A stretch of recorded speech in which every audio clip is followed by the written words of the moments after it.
Catherine Moore.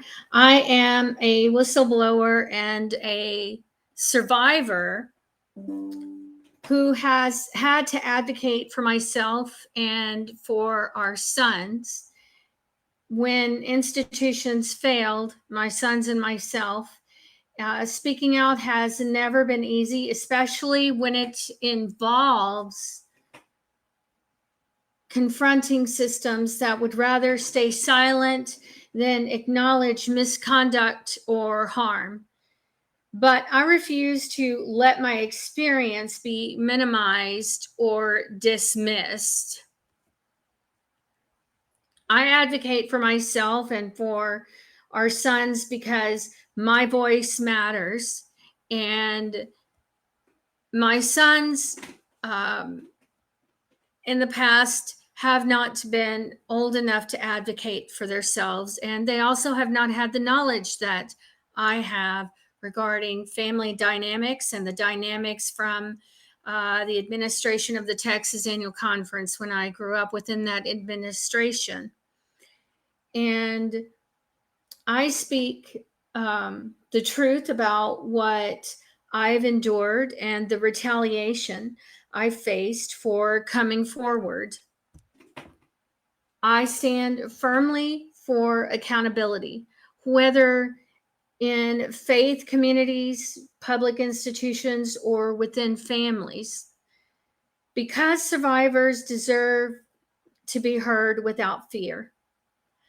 I push for clear enforced policies, trauma informed responses, and transparency in how allegations of sexual abuse and misconduct are handled and mishandled. These protections aren't abstract. They are essential for people like me or our sons who have been deeply affected by institutional failures. My work begins with my own story, but it extends to others who feel silenced by claiming my own voice and standing my ground. I hope to create space for others to reclaim theirs too. I am fighting for healing, truth, and the right to be protected, not punished for speaking up. I also wanted to talk about family dynamics within my own family, because I have spoken and gone in depth about the Texas Annual Conference administration. And I haven't spoken much about my own family.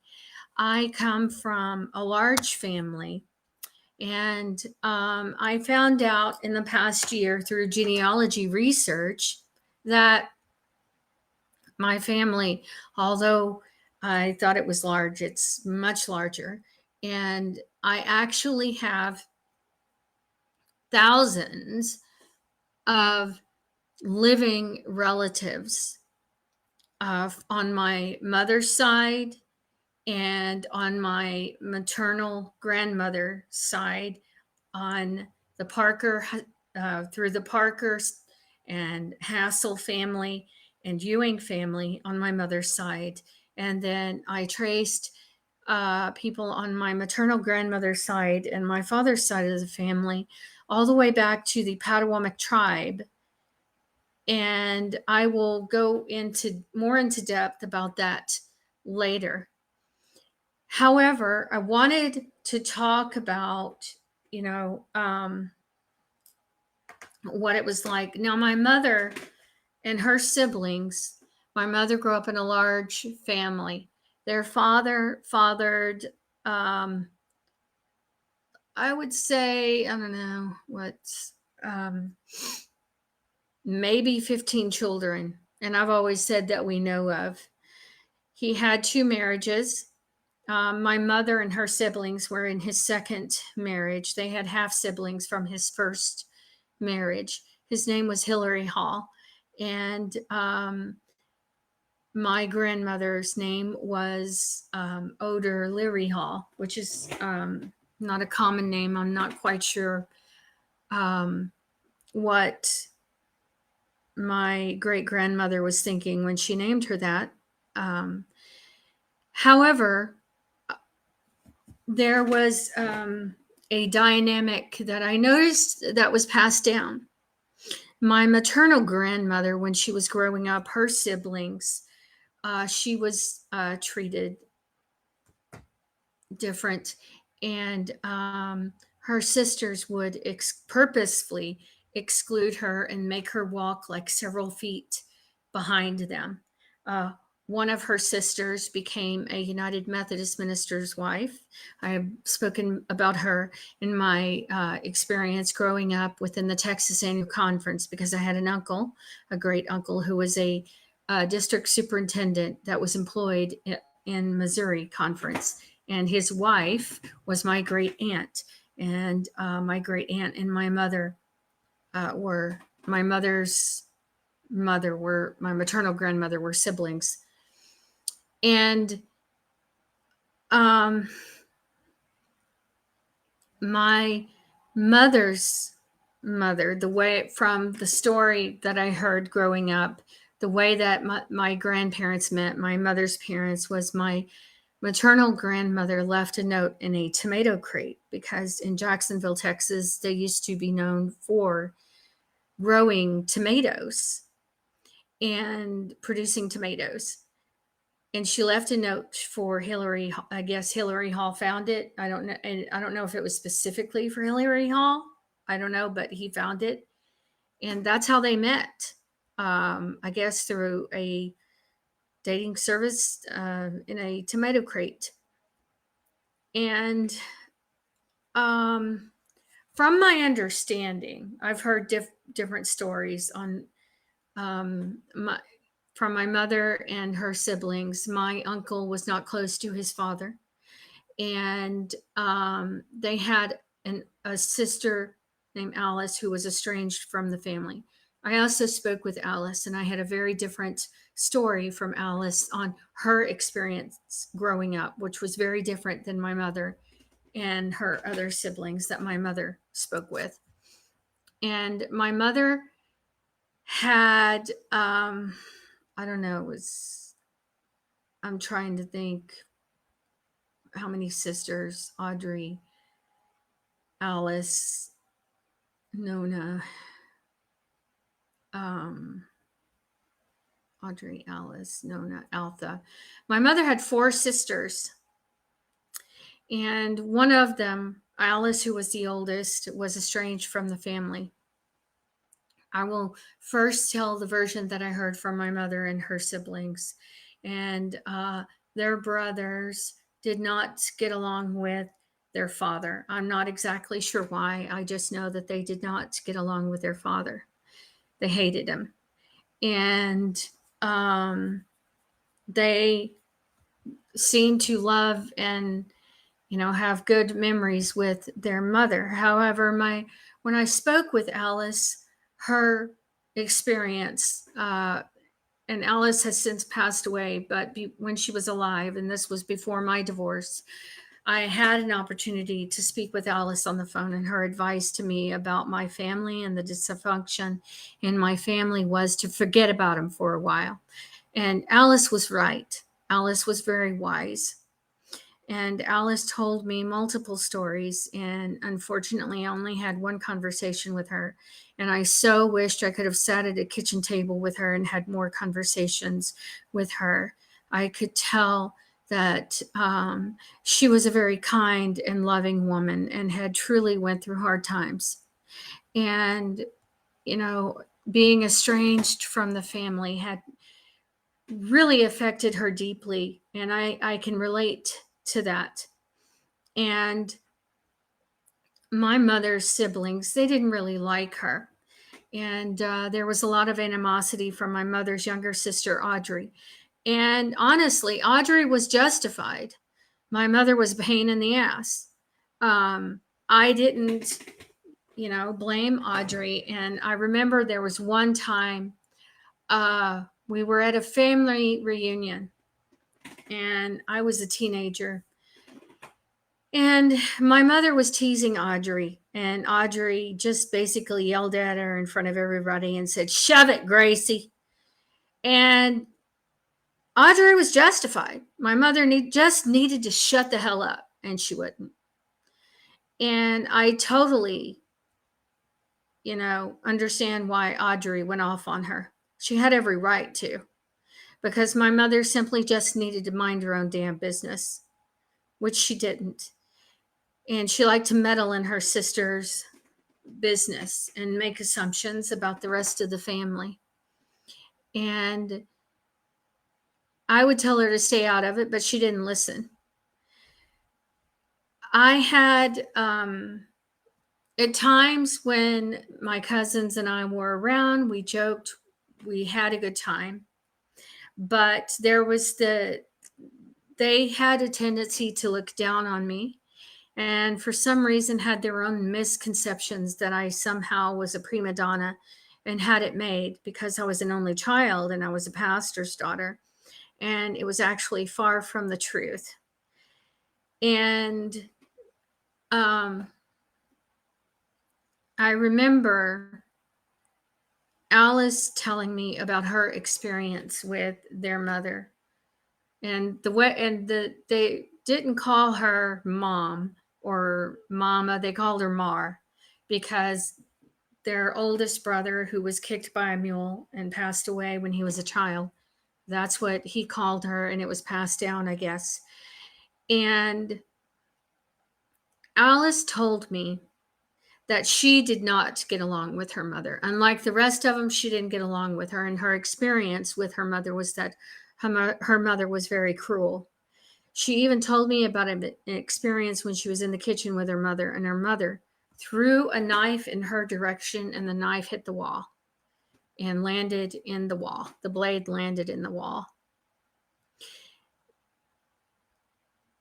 And I'm still just taken back to this day, remembering that. I cannot imagine. And I can understand why Alice was so angry and bitter, because Alice had the responsibility of raising the rest of her siblings. And Alex practically raised my mother. And my mother sided with Alice when Alice tried to have one of her brothers institutionalized. And my mother sided with Kenneth, and Alice felt betrayed by that and wanted nothing to do with her. I had asked Alice directly, I said, "So was Kenneth ever sexually inappropriate with you?" And Alice's response to me about that was no comment. That pretty much told me everything that I wanted to know, that she still felt a need to protect herself, even though Kenneth passed away back in the 80s. And I can understand that. That is definitely a feeling that runs deep when you have been mistreated by a close family member. And Alice had shared with me about, her experience with our uncles when they were in Jacksonville on the Hassel side of the family. And I tried to get to know my cousins. I tried to, get them to understand that I was not who they, had their preconceived notions of who I was. And they didn't listen. And my mother, once I became an adult, after I had children and went through my divorce, she wanted the family to hate me because it was convenient for her. My mother resented me. She was jealous of me. She was jealous of me because I was smarter than her. She was jealous of me because I had more talent than she ever did. And One of my cousins recently accused me of being jealous of her. I've never been jealous of my cousins. I'm glad my cousins did not deserve the abuse that I went through. I'm really glad they didn't. I'm glad that they didn't go through the abuse that I went through. I was always happy for any good thing that happened to them. I only wanted good things for them. The problem was when I reached out saying, there is a problem. I'm going through abuse, and there was no help. I was only met with judgment and an expectation of tolerance. And I had no interest in expressing that kind of tolerance towards the abuse I was experiencing from my parents. And, it's understandable to feel confused and upset when family members align themselves with somebody who has harmed you or your children. It can feel like a deep betrayal. In fact, my ex husband pursued a friendship with my mother's family, and they sided with him. And he pursued a friendship with my cousins, and one cousin in particular. And I, still to this day don't understand. And she says she's not friends with him, but there's no way that she isn't.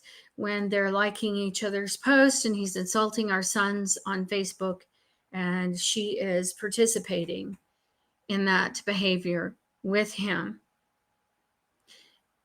knowing that my ex-husband has physically abused our sons. While I can't know her exact motives, I can outline some common patterns that might explain the kind of behavior from some of my family members, because I know that they've certainly been floored by my videos that I've put out, because the videos that I have put out are not in alignment with their preconceived notions of who I am. And one of the reasons for the dysfunction would be control, drama, or triangulation. Some people insert themselves into conflicts because they enjoy being in the middle and influencing the narrative or having a sense of power over information. And that is why some of them would have an issue with me speaking out, because my information is not aligned with what they want it to be. And a second one would be loyalty, confusion, or manipulation. My ex-husband might be feeding my cousin a story that makes them feel like they're supporting the truth or solving a conflict. Abusers are often skilled at manipulating others. And, there's also retaliation or resentment, which I've experienced plenty of that, because my aunt withheld my mother's car from me after my mother passed away. And I know that Joyce wanted the car. My aunt told me someone wanted to buy it, and she wouldn't really tell me who it was and wouldn't tell me how much they wanted for it. And I was not interested in selling the car because I needed transportation and I was in survival mode. In fact, my mother contacted me when she was going through kidney failure just before she passed away.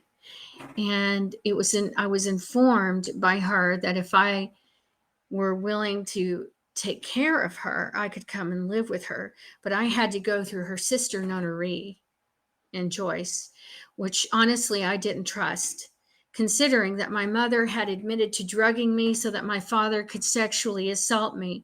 Of course, I wouldn't trust my own family.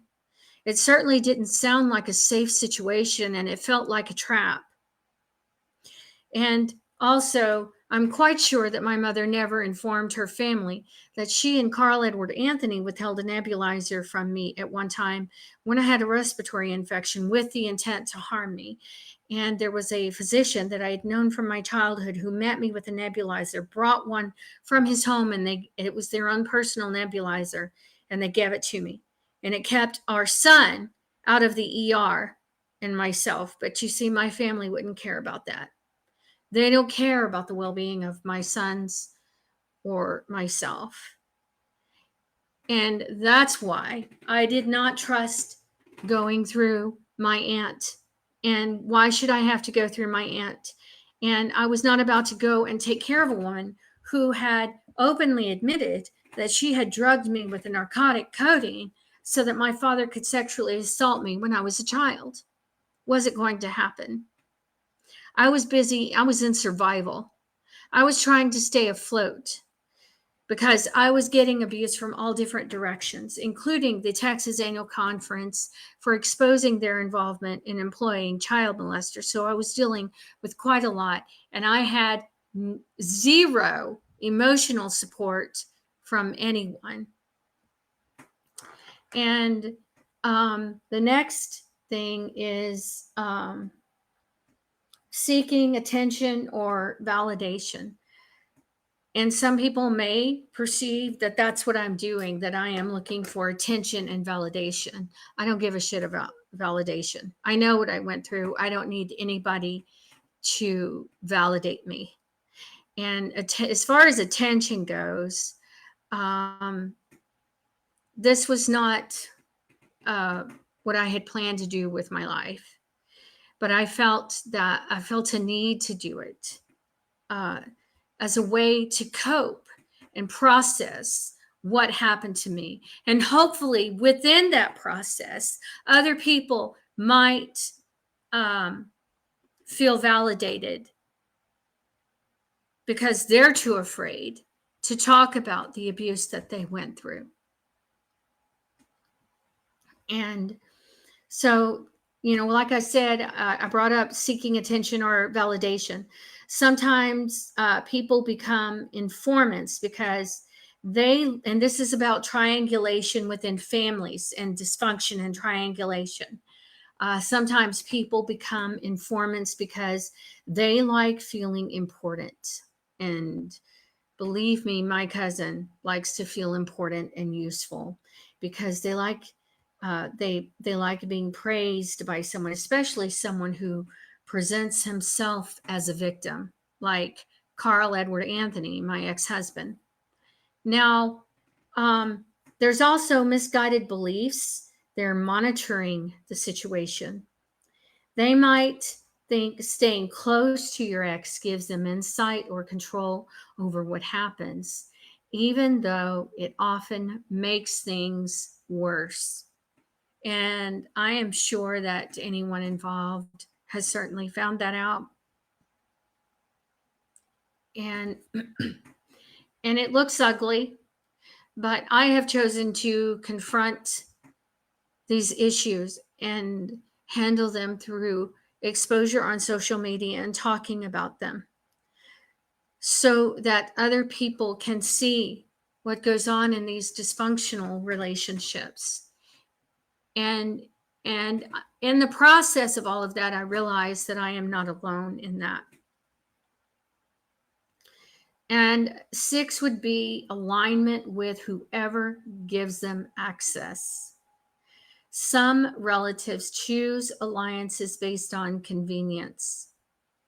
And the person who engages them, confides in them, or flattery them becomes the one they side with. And,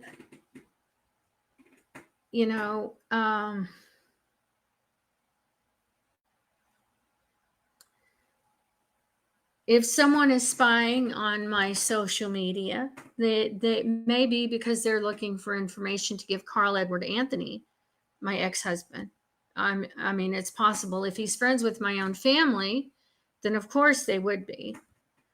And I'm glad to provide this information for them to share with him. They want to keep tabs on me indirectly. They may be looking for things to criticize, expose, or use for drama. They may simply be nosy and, boundary crossing by nature.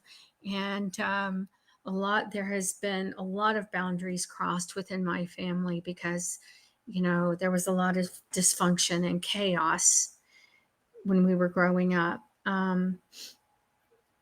What matters most is I'm identifying that this behavior feels wrong and intrusive. That's valid. Going through sexual abuse from your parents, your mother drugging you so that your father can sexually assault you is wrong and intrusive. My ex-husband putting his hands around our son's neck, making him think he's going to choke him and kill him, is wrong and intrusive, even if my own extended family does not care. People avoid accountability, and those who speak up are punished. And I've certainly experienced plenty of retaliation. And that is all I have for this video.